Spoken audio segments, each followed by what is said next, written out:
J'aimerais présenter mes excuses au FEMUA pour la sortie que j'ai eue hier et au grand frère Assalfo et à tout le comité de l'organisation du FEMUA. C'était pas professionnel. Désolé les grands frères, je suis désolé. Nous assistons là à une controverse de situation. Ce que vous avez vu dans la vidéo là, il s'agit de DJB en train de demander des excuses aux organisateurs de la cérémonie du FEMIA 18 qui se passe actuellement en Côte d'Ivoire. Alors, cette cérémonie est organisée par le groupe Magic System, particulièrement dirigé par le vieux père Asafo, la légende de le vieux père Asafo, il a organisé ces derniers jours passés. Alors, je vous explique, je vais vous mettre dans le contexte. Alors, pourquoi est-ce que JJB demande des excuses et prétend dire que ça n'a pas été professionnel de sa part au vu de ce qui s'est passé? Alors, le FEMIA est l'une des cérémonies culturelles organisées en Côte d'Ivoire pour pouvoir mettre en avant la culture ivoirienne et de part et d'autre inviter certains artistes reconnus des différents pays comme Loiseau a été invité, Didi B, Roselyne Layo, certains artistes qui sont venus prester. Je pense que Axel Meyer a été aussi invité autant pour moi. Alors, pendant la cérémonie, pendant le déroulement de la cérémonie, vu qu'il y a quelques temps, il y a eu quelques temps, de Bordeaux était en cabas, on va dire ça comme ça, là, sur le fait qu'il a eu certaines difficultés, il a eu certains conflits avec Kérosène, d'où Kérosène a eu à porter plainte. De Bordeaux qui s'attaquait, a eu à s'attaquer indirectement, je dirais indirectement au producteur de Kérosène, Emma Dobré, d'où Kérosène a eu à porter plainte et De Bordeaux a passé quelques temps au Cabas juste après sa sortie.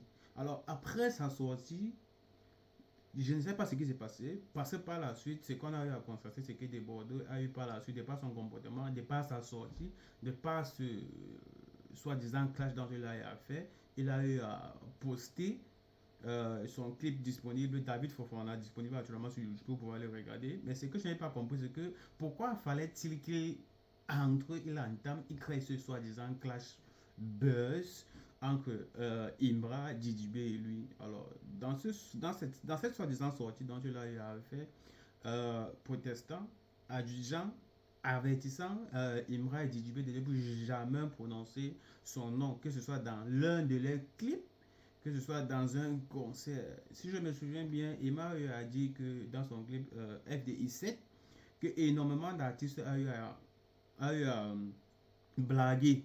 Donc, il y a énormément de personnes qui réussissent encore de nos jours à blaguer certains rappeurs, à croire qu'ils sont forts, que Imam, mais pourtant ils ne sont pas forts. Il revient par un punchline du passé en disant que c'est comme ça que par le passé vous avez eu à blaguer des bords devant DJ Arafat. C'est-à-dire par le passé, certaines personnes ont eu à genre pigmenter, segmenter, argumenter, soit disant que des Bordeaux est plus fort que DJ Arafat. Pourtant, on l'a vu qu'il n'a jamais eu atteint le niveau de DJ Arafat actuellement. Alors, de quoi, là, de par le fait que De Bordeaux a eu à faire sa sortie indexant DJB, bien que Imran n'ayant pas répondu, DJB ayant vu la vidéo de Bordeaux, aurait réagi pendant sa prestation au FEMIAT. Le problème qui se pose ici, c'est que Deborda a fait sa sortie dans un live dont il a organisé. Il a pris sa caméra, il a mis sa caméra parlant à ses abonnés et indexant directement Imra et JJB de ne plus prononcer leur nom et en les avertissant, soit disant que le papa de Debordo n'est peut-être pas un papa, mais quelqu'un de sa génération. N'est pas un papa pour lui, mais quelqu'un de sa génération. Donc Debordo, soit disant directement à JJB que JJB devrait donner un peu plus de respect à Debordo parce que il ne se met pas au même niveau que De Bordeaux, soit disant le trône dont DJB pensait qu'il est là, ce n'est pas un trône. Il ne blague juste ses fans que le suivent.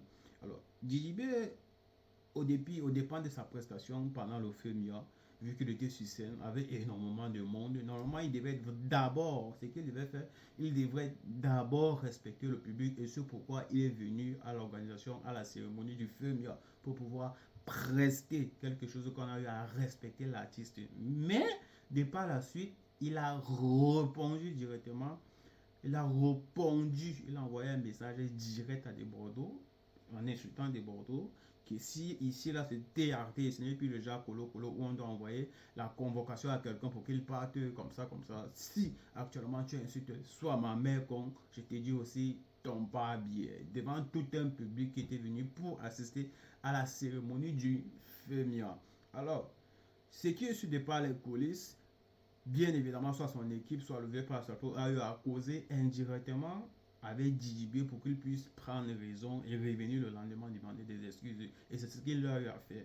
J'aimerais de part et d'autre, parce que ça c'est une situation à controverse, j'aimerais de part et d'autre, de la même façon dont il a cette grandeur, soit de comprendre ou bien d'écouter certaines personnes comme le vieux père Assalfo, que les membres de sa soi-disant conspiration, comme l'événement, comme la soi-disant histoire qui s'est passée récemment à cause de celle dont il a donné un trophée récemment, la vendeuse de Busy, qui elle-même est venue sur les réseaux sociaux, s'auto-proclamer vendeuse de Busy, a eu à attaquer la femme de Imra. Je suppose que quand c'était la femme de Imra, au vu du fait que Imra a fait une sortie, il fallait voir comment on a allumé télé sur Imra pour pouvoir l'indexer sous prétexte que non, sa sortie n'était pas bonne. Mais qu'est-ce qui se passe par rapport à la sortie de DJB? On constate qu'il n'y a pas de bruit, on constate qu'il n'y a pas de télé, les médias n'en parlent pas. Qu'est-ce que nous devons conclure? Qu'est-ce que nous devons conclure indirectement par rapport à cette sortie? Que DJB est beaucoup plus suivi contrairement à Imra. Si c'était Imra, il fallait voir comment on allait dire. Oh, le petit est insolent, oh, sa carrière a chuté, oh, le petit est ceci, oh, le petit est cela. Mais de la façon dont Didibé, lui, peut-être, il ne voulait pas accepter la façon dont il a répondu à des Bordeaux devant le FEMIA, quelque chose qu'il a eu à demander des excuses. Certes, si ce n'était pas devant le FEMIA, il allait répondre à des Bordeaux, mais non seulement à respecter la cérémonie du FEMIA où il est venu prester pour le vieux père Assalfo, il se devait de demander les excuses, cette grandeur. Toi-même, tu comprends, toi-même, tu réussis à cerner les choses quand il s'agit des propos, bien quand il s'agit des injures, des propos qui te touchent directement, il y a des émotions. On ne doit pas se placer aujourd'hui à juger la position ou la sortie de Imra sous prétexte qu'il a eu à faire des sorties seulement parce qu'il voulait protéger sa famille, protéger sa femme et avertir cette soi-disant vendeuse de bisous entre guillemets. Mais quand il s'agit de la sortie de JJB, surtout pendant la cérémonie de FEMIA, il n'y a pas de télé, il n'y a pas de télé qui réagit, même le vieux père Asafou n'a pas réagi par rapport à ça. Il n'y a pas de propos, il n'y a personne qui en parle, ça passe incognito. Ça passe incognito. Et puis ça va se dire grand artiste.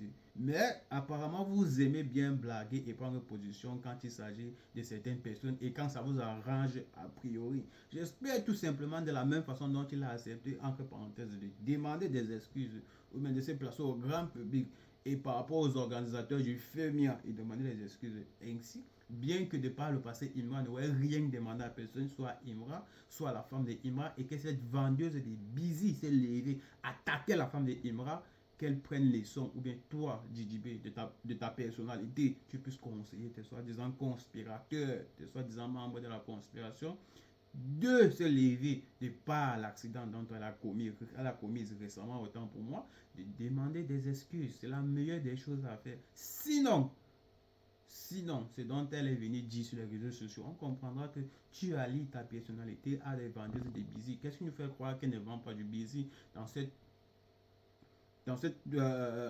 engrenage de conspiration dans laquelle vous êtes à l'intérieur, de savoir aujourd'hui que DJB, le célèbre artiste de sa position, là où il pense, l'artiste dont il pense, de sa position, relie son personnage, relie son histoire, relie son image à une vendeuse de business. Ça, c'est plus sale que de sortir des injures. Parce que ça, là, seulement, là, ça va te poursuivre. Poursuivre. J'aimerais de par la suite que si elle regarde ces vidéos, ou bien si elle a vu la vidéo de JJB, elle va demander des excuses. Elle se doit aussi de demander des excuses à Imra. Parce que Imra ne l'a jamais euh, accosté, autant pour moi, ne l'a jamais peut-être salué, ni Imran, ni sa femme. Et on ne l'a jamais rien demandé. Et c'est quelque chose qu'elle devait prendre en considération. Je ne dois pas t'attaquer aux personnes qui ne t'ont rien demandé, contrairement au fait que JJB répondait à quelqu'un qui l'a insulté. Mais toi, tu te lèves de tes grands airs, tu dis vouloir attaquer des personnes qui ne te connaissent pas. Didi B, toi-même tu as reçu, toi-même tu as compris qu'il y a les émotions à l'intérieur de ce à l'intérieur de ce que tu fais, à l'intérieur de tes réactions, et que tes réactions peuvent nuire à énormément de personnes. C'est comme ça que les réactions de tes femmes dont tu donnes trop fait, dont tu ne réagis pas, dont tu n'accostes pas, dont tu ne conseilles pas. Peut-être c'est toi-même qui les donne des suggestions, ou bien qui les guide, ou bien qui les montre, ou bien qui, de part et d'autre, leur donne l'information qu'ils doivent prodiguer autant pour moi, propager sur les réseaux sociaux, juste seulement parce qu'ils se placent en avant pour pouvoir te défendre. Mais quand ça va au-delà, tu vois, tu vas aussi subir les conséquences. Ce que tu penses faire de mal à l'autre, sache que tôt ou tard, ça tombera aussi sur toi. Ici, c'est le chéton kiff. Alors, déjà, renouvelez vos différentes plateformes, vos différents abonnements là, sur Spotify, sur Apple Music, sur YouTube Music, parce que le projet Soleil en bas d'Emra qui arrive là, avec l'été là, sera une patate. Et téléchargez aussi le réseau social Jibawall, notre réseau social Jibawall, disponible sur les plateformes de téléchargement telles que App Store, Play Store et bien d'autres. À l'intérieur, on peut streamer de la musique, on peut créer du contenu, on peut liker, on peut un marketplace, dépendamment de l'activité que vous voudrez faire. N'hésitez pas, le réseau social reste à votre disposition une fois sur le chez Ton Kiff.